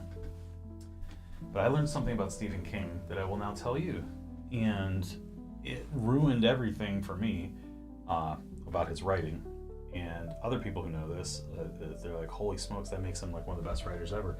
But I hated this fact once I learned it. I was so bummed. But Stephen King doesn't use an outline when he writes a book. He just starts typing and just goes forward and just creates it as he goes along. Which on the surface, I'm like, oh, that's cool. You know, it's a little bit of like flying without a net, or like, you know, trapezing without a net, or whatever. There's some phrase there. And it's like, oh, okay, and he makes up, he goes along, so that explains why his books are mostly about character relationships and not just like, you know, the spooky monster or whatever. But then it made me think, a couple details. Now that I know that that's the case, does that mean that, like, every story starts from a place of zero intention, and then it always ends up having an author somehow involved in it? So it's like, what do you... That's the best you can come up with? You're like, I'm an author. What should this story be about? Maybe it's about an author. Yeah, that sounds good. Type. Shirley, it was wonderful hanging out with you. Please, if you don't mind, throw up some subscribe or notifications or something. You'll see when we're back on. And we'll chat some more. It's very nice to hang out. Hope you have a great night. I'm going to call it soon. I think I'm... do more harm than good if I keep doing too much here.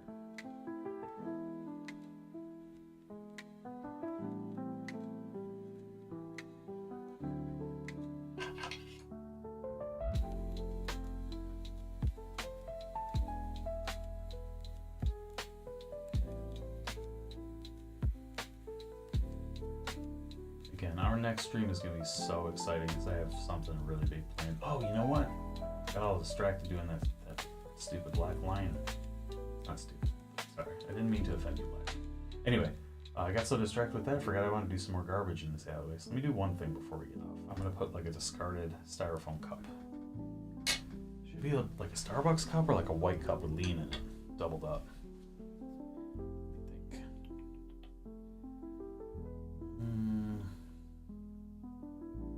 Just do a paper, like a white paper cup.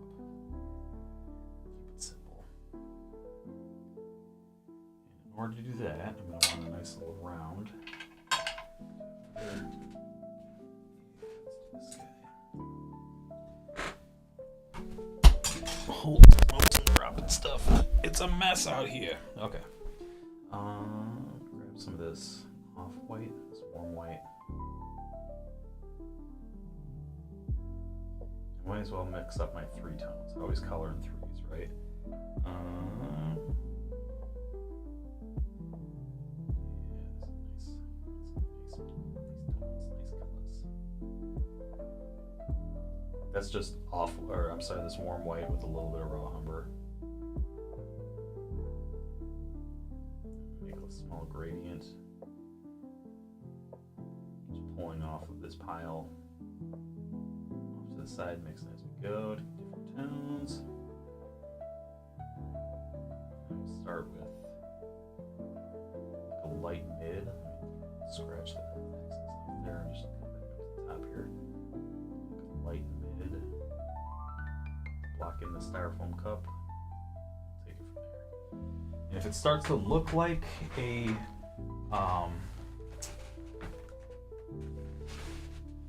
if it starts to look like a Starbucks cup, maybe I'll go that route, but if it doesn't, then I'll just stick with this.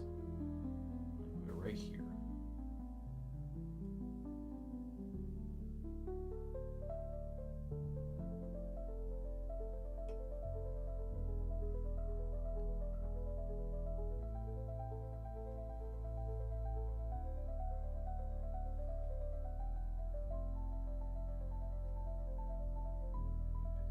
Dark tone to put on the inside of the cup where the light is not hitting.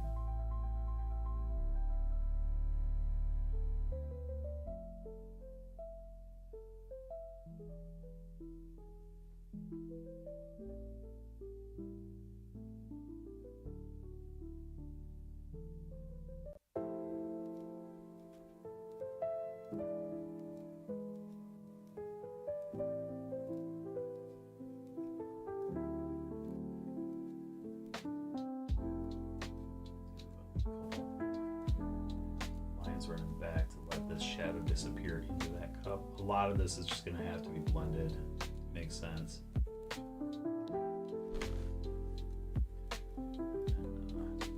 this isn't receiving any light back here, so that's in the dark.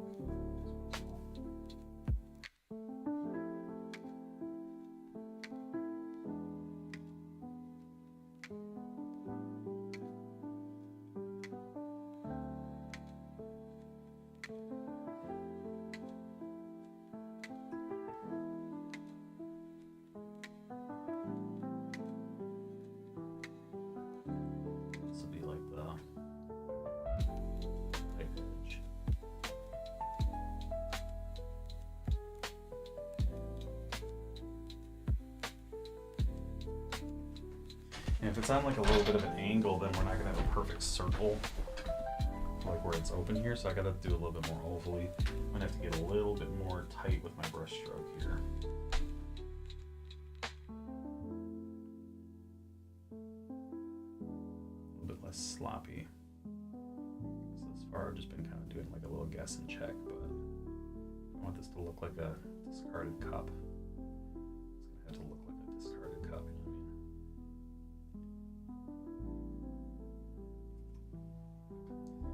Now if I use a brush with no pigment on it and just try to lift up, scrape away this edge, I can kind of straighten out all of it. And also we're going to have a nice little shadow coming off of there too.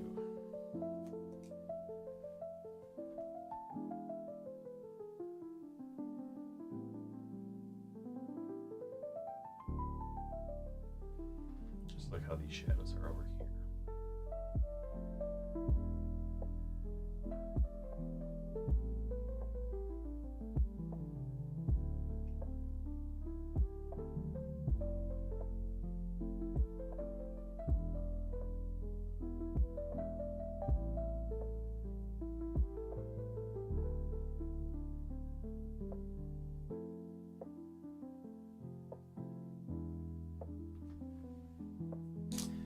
Put some color on, blend some color out. Put some color on, blend some color out.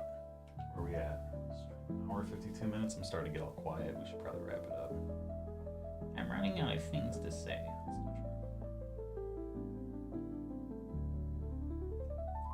But that's cool. This would be a good place to end for something. Not all the way there yet. Getting close. I gotta get a better shape of this because right now it's like a dead-on circle and then this angle here, right? So that shape needs to be mirrored right up here.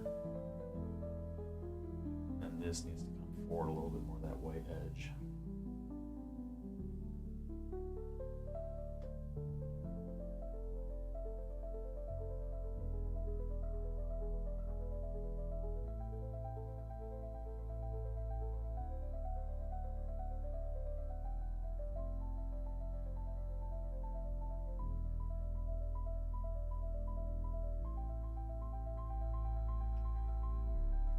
Now it looks like the thickest styrofoam cup that's ever existed, so I'm going to make sure to thin it out by adjusting the opening here.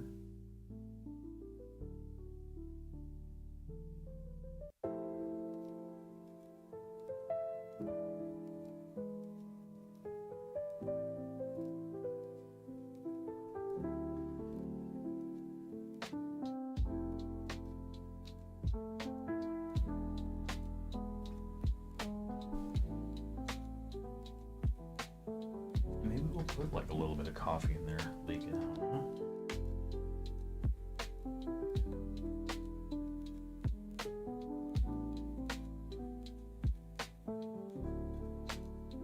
Color would it be? Deeper brown, like back in there. Then I'll get like really light, transparent rust color as it comes forward out of this cup.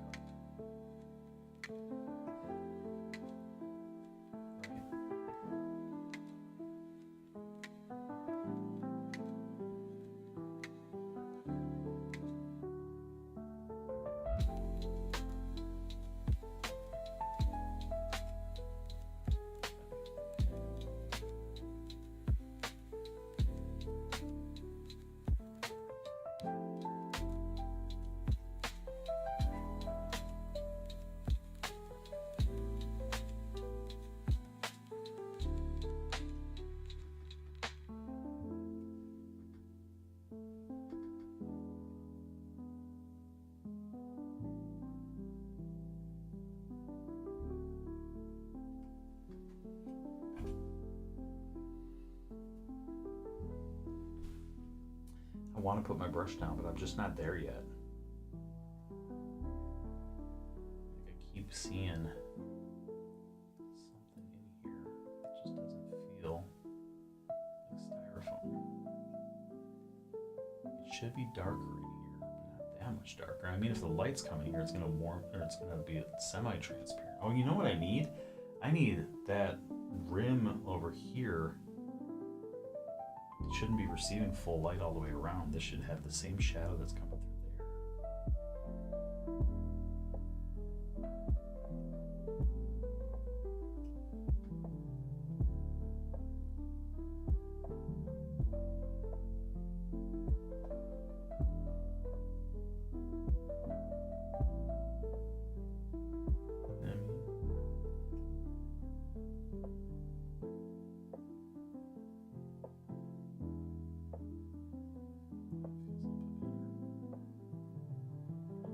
Soul, but it feels a little bit better. That last stroke I did right there was really good though.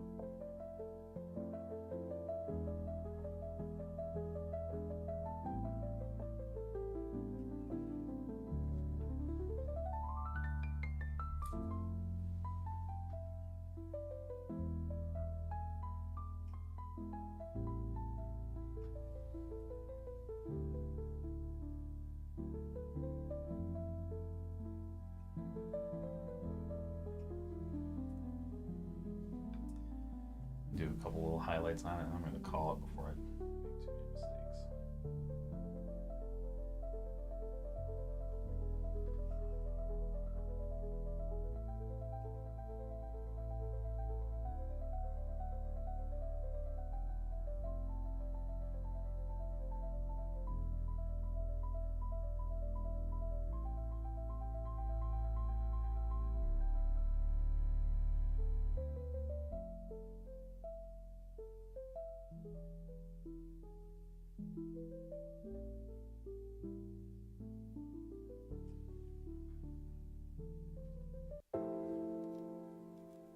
It's funny looking, like, that doesn't even look like a cup.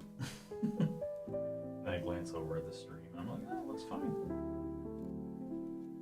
It's nice having my stream up here on camera where I can glance over and see the feed, because it really makes me feel better sometimes.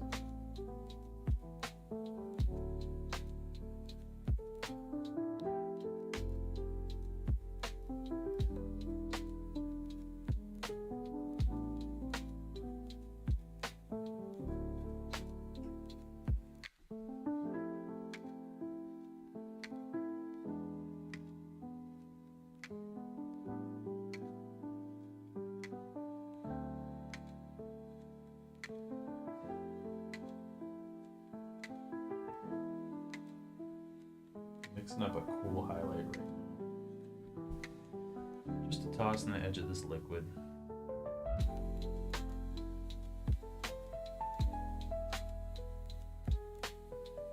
Alright, that's gonna do it. Thanks for tuning in, guys. This is awesome. Longest stream we've done so far. Had fun hanging out. Thanks for chatting. If you are catching this on the VOD, please like, follow, subscribe, set up notifications so you can jump in with us next time and be part of the conversation. I will see you guys next time.